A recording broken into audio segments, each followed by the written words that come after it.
আজকে সকালে ঘুম থেকে উঠে দেখি বাইরে প্রচণ্ড কুয়াশা, চারপাশে একদম ধোঁয়াটে হয়ে আছে।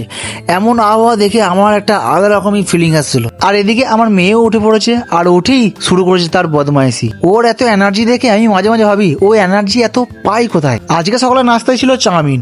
আমি আর আমার বউ তো খেলামি, আর আমার মেয়েও মন দিয়ে একদম খাচ্ছে। আহা কি শান্তি। তারপর আমার বউ পাশের দোকান থেকে একটা চকলেট কিনে আনলো আমার মেয়ের জন্য। এই চকলেটের মধ্যে নাকি পুরস্কার থাকে। খুলে দেখি ছোট্ট একটা হাতের নেকলেস আছে। ভাই আমাদের ভাগ্য ভালো বলতে হবে। এরপর আমরা রেডি হয়ে গেলাম গোপালপুর বাজারে যাওয়ার উদ্দেশ্যে, ডাক্তার দেখানো এবং কিছু শপিং করার জন্য। প্রথমেই আমরা গেলাম ডাক্তারের চেম্বারে। কিছুক্ষণ অপেক্ষা করার পর ডাক্তার দেখানো শেষ হলো। এখন চললাম বইয়ের শপিং করতে। বউ টেলারিং এর দোকান ঢুকলো, কিছু পছন্দ হলো কিনেও নিল। এরপর জুয়েলারির দোকানে ঢুকলাম, কিন্তু মনের মতো কিছু নাকের বা কানের পছন্দ হলো না, তাই খালি হাতে এলাম। তারপর আমাদের মেয়ের জন্য একটা জুতো দেখছিলাম, একটা পিঙ্ক কালারের জুতো পছন্দ হলো। মজার ব্যাপার হলো এটা পরে হাঁটলে পিক পিক আওয়াজ হয়। মেয়ে একদম দেখে খুশি হয়ে যাবে। তারপর গেলাম এটিএম এ টাকা তুলতে।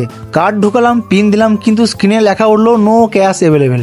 মানে ভাগ্যটাই খারাপ আমাদের, এটিএম এর টাকাই নেই। এরপর গেলাম ইমিটেশনের দোকানে। বইয়ের মেকআপের কিছু জিনিস নিল এবং আমি বাইরে দাঁড়িয়েছিলাম।